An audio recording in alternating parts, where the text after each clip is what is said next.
Hi everyone, in this video we're going to be talking about property development for beginners.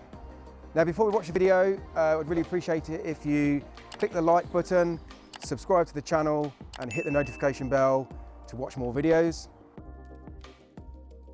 So my name's Andy Hubbard, I'm a full-time property developer and I'm going to be sharing with you 3 tips for beginners who want to get into property development.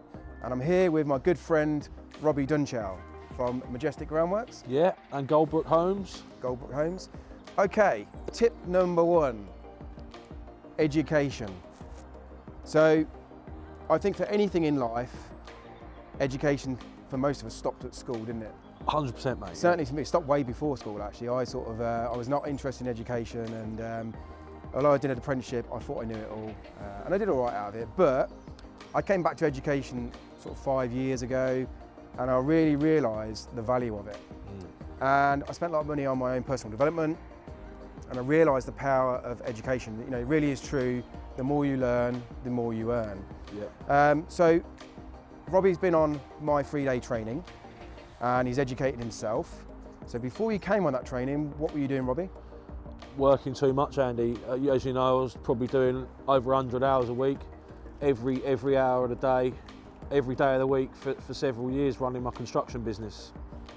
So I was just, you know, overtired all the time, stressed, didn't really have a lot of time for myself and my family. I just thought it was all about work, you know. Yeah, and you know, my story was very similar, 100 hours a week. I was working around customers' houses. There's going to be a lot of trades watching this video in the same situation. You know, we think we work 40 or 50 hours a week, but let's include fetching materials, pricing up jobs, invoicing, paying the subcontractors, paying the merchants. Yeah, like chasing your money. Chasing your money. You know, this stuff goes way beyond after working on the tools. And like you say, 100 hours a week, people think that's ridiculous, but when you add it all up, it really is probably somewhere between 80 and 100 hours a week. Easy. So very similar. I managed to get out of that, and now you're doing the same. And I think without that education for me, I think I was just going to carry on doing what I was doing and expecting a different result. Yeah. I came to my mentor and I said to him, look, I want to earn more money. And he said, you can't. And I said, well, what do you mean I can't earn any more money? He said, you've run out of hours. Yeah. You're working 100 hours a week. It's not possible to earn any more money because you've run out of hours. And it clicked on me, and I was like, yeah, do you know what? You've got a real big point there. I never really heard of it like that. He said, look, you're trading your time for money. You can't earn any more money if you're trading your time for money. So, cut a long story short, I got myself educated, changed what I did. Property development is what I do now. Similar to Robbie, we've got construction skills. So, you came on the 3-day course, Robbie, and there's a lot to learn. Yeah. A lot to learn. It's intense. Yeah, it's intense. I talk a lot, but you know, I do tell everybody what my journey's been like and how they can change theirs as well. It's not rocket science what I'm teaching, because it's been done for years. Yeah. It's just once you learn this stuff, it's like it just clicks, doesn't it? It's a bit of a light bulb moment for a lot of people, isn't it? So you're in construction, you're in groundworks, you do extensions for customers. You've also got a team of guys on, you know, massive construction sites of 200 or 300 houses. Yeah. Why did you want to get yourself educated? Because I was sick of the normality. I was sick of the repetition. The mundane, Monday to Sunday lifestyle that, you know, ultimately I was burying my head into for a long time. And I just knew that I was at that stage of my life where, if, like you just said, if I didn't change the way I was approaching my business, my lifestyle, you know, if I didn't change something, then ultimately it was only going to end in catastrophe, really. And I weren't happy doing what I was doing. I thought I was, but I soon realised that I wasn't. After coming on the course and meeting the people that I did and learning what I did from you, really opened my eyes, and it was like a massive light bulb moment for me. And I guess the thing is, you know, you're working hard, not really much time with the family, if anything, and you get paid last. Yeah. You know, you've got to pay your guys, you've got to pay your builders, merchants, you've got to run your vans, you've got tools to buy, there's overheads. And like you say, it's almost like, well, I've just worked all this month and I've got no money left. Where's that gone? It just disappears. So for me, I wanted more money and I wanted more time with my family, and I wanted more freedom. So that was my driver to get into property development.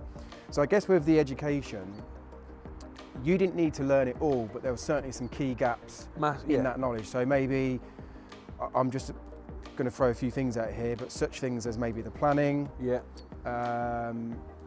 appraising sites, so actually working out what these sites cost. Funding, yeah, funding's a big one. That was my biggest challenge when I first came into property development, or any property really. I mean, I'd been brought up not to borrow money. Exactly. So even just that mindset of borrowing money was a hurdle for me to get over initially. Because that will stop a lot of people from doing it. Well, it will, but I mean, this particular site here that we're stood next to, you know, Robbie's managed to structure the deal from the education, and actually it's cost you £30,000 to get their land. So, and you've got another site out of this as well, where you've put no money into it. So, from as far as your education is concerned, it's just shown you that yes, you need to learn about money, but money has not been the thing that you needed to. Yeah, it's not an obstacle as such. It's one of them things that, I mean, I remember you saying to me, you know, put yourself out there, tell people what you're doing, you know, and they'll come to you. And you know, it's worked. Yeah, something I implemented after doing the training and getting the education from you and the rest of the people in the room that gave me the confidence really to go out and do it for myself after the training. Okay, so the education has filled these gaps of knowledge. Yeah. That's given you the confidence to go out and do what you're doing. I mean, you've got multiple sites now. I think you mentioned 8 earlier while we was talking. Yeah. And that, what, 16 months from coming on the course? Yes, mate, yeah. So 8 development sites. I mean, obviously you haven't got them all. We haven't started on them all yet. You started on this one. Yeah. But, you know, you've got sites secured, agreed, legals, exchange contracts, planning. Yeah. Going through legals. People loaning us money. Yeah, you know. investors working with you now because obviously they've seen what you can do and you've got the skill set to do this sort of stuff with your eyes shut. But as well as the education, I guess it's giving you the confidence now to not be phased and say, well, actually, I can go and do multiple deals. Oh yeah, massively. I can attract, I can raise the money. So money's not a barrier no more, is it to you? That's the biggest thing I've noticed since working with you. Yeah. It used to be one of my main sticking points, really, because I just thought, how am I going to fund this? You know, I run my own building company. We're flat out with work, but I haven't got that spare chunky bit of cash to put into something like this, and that was one of the main sticking points for me. And it, you know, you said to me, just put yourself out there, share with people what you're doing, and there'll be other people out there that want to get involved. And you were right, and it happened. It worked. So.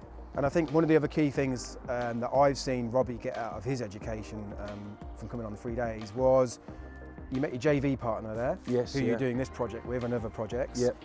You've got another couple of guys that you're working with, Frank and Stu. Yep.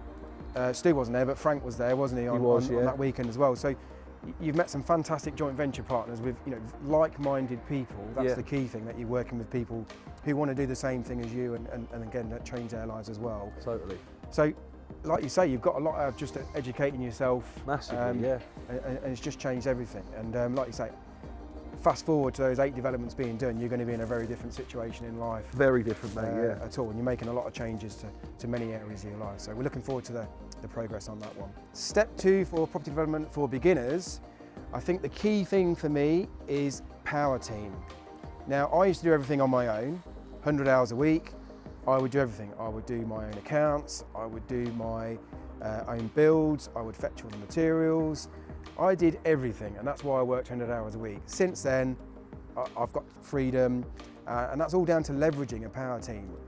So with construction and development sites, I think this is like the most leveraged property strategy out there, because you do have such a good power team. So we'll go for a few together, because we've both got the same members and our own members. So I would say the first key one is having a solicitor. So you've got a commercial solicitor, and then you've got your standard solicitor.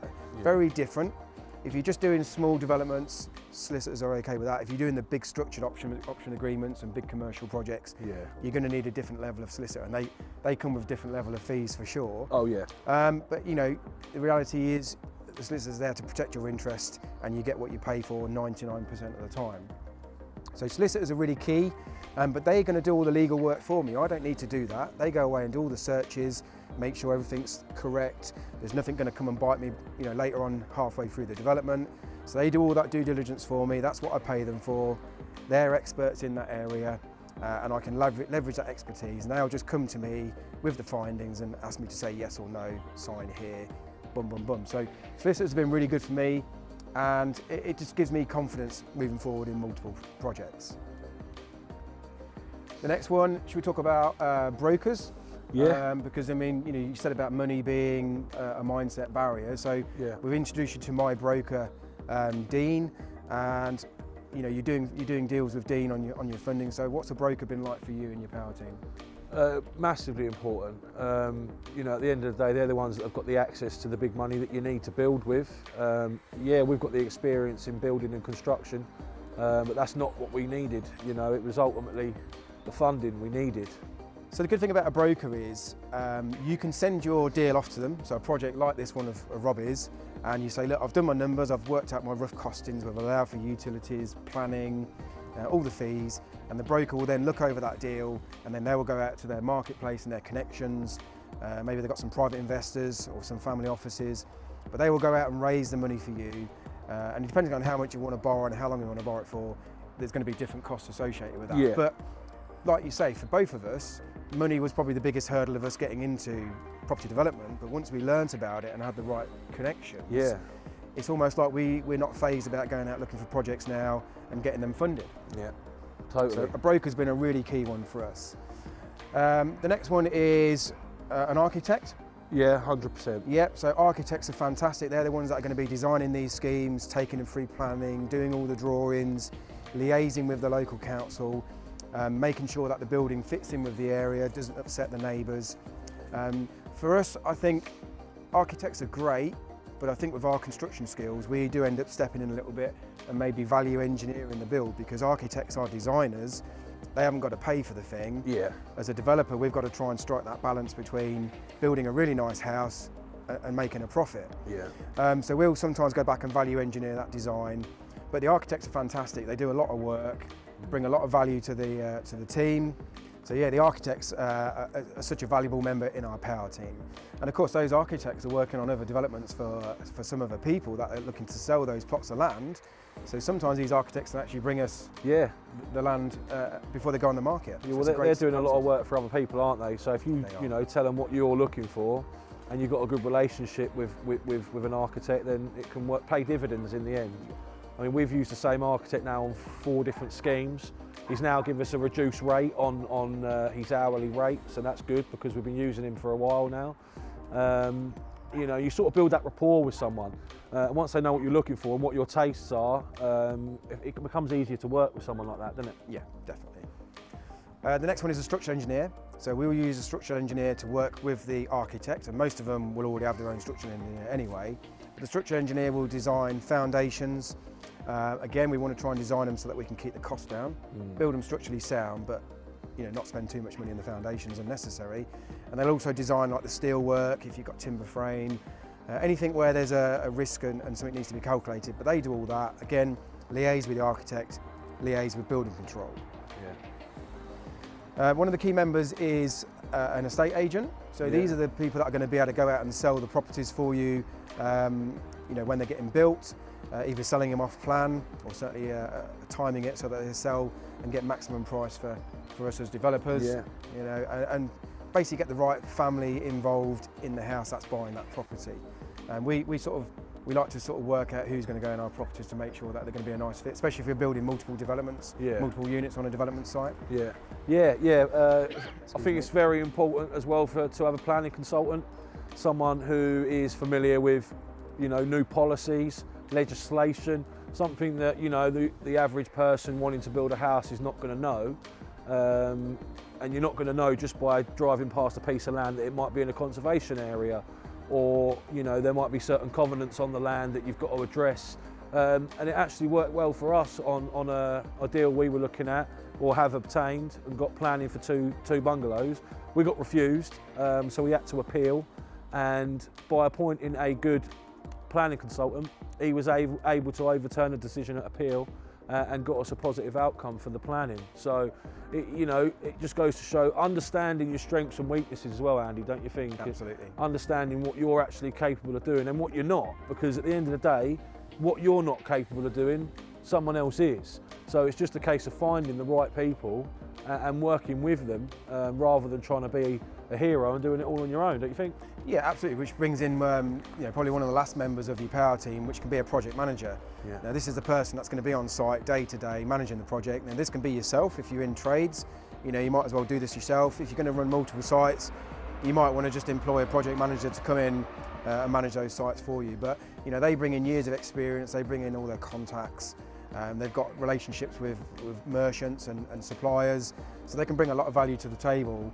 And like I say, it allows you to go on and do multiple sites. So you can clearly see that a power team is essential to doing property development, and I like to think that you're the middle piece of the jigsaw surrounded by your power team, and you just liaise with all these members who technically really liaise with all themselves as well, but bring in years of expertise, and they'll help you get these projects off the ground before you know it. And last but not least, I'm probably a bit biased on this, but I would say a mentor. So I mentor Robbie, but I've invested in mentors myself, and they've really helped me through my mindset challenges of going from 100 hours a week tradesman to being a full-time property developer and making some good money in that process. So a mentor's really helped me get from where I was to where I wanted to be. And I'll let Robbie share a little bit about his experience, about maybe why you signed up for a mentor, what you was looking for in a mentor, and what's happened since you've gone from education to being mentored where you are now. So the decision for me to go on your 12-month program after the 3-day course was an easy decision to make. I didn't really have to put much thought into it. When you asked us after the course, it was sort of like, it felt like the natural next step for me and a lot of other people in the room, because I liked you as a person, which was important for me to agree with your morals and the way you did things. I liked you as a person and the way that you conducted your business. I thought that's a bit of me, that is. So, you being an authentic person was something I really, really bought into, as I know a lot of other people did as well. So that was important for me. That's why I did it, because I just thought this guy knows, he knows what my struggles are, i.e. being the tradesman, working too hard. I'm losing all my own time and not seeing my family. He knows about all that. So for me, it was more, you understood me and where I was at in my life and journey, and sort of, like I say, give me the tools that I needed with the education to then press on and really make something of myself. So for me, it's been life-changing to have a mentor, not only that being you, but just the whole, you hold me accountable. We speak quite frequently, don't we now? Yeah, so we meet regular. We'll look at the challenges of the wins of each month, and we'll put some action steps in place to make sure that progress is being made. That's the other thing, isn't it? A mentor will drag you forward. Yeah. I think it's really important to find someone who's doing what you want to do. 100%. They're doing exactly what you want to do, been there and done it. Yeah. Like you say, we're very relatable, because I was doing 100 hours a week just like you was a while ago. And very active in that space. And like you say, I'm not saying you have to like your mentor, but I'd say it definitely helps. It does help, yeah. So hopefully you found those 3 tips really helpful. If you've got any comments, put them in the comments below and we'll answer those questions. Make sure you like, subscribe and hit the notification bell, and we'll catch you on the next video very soon.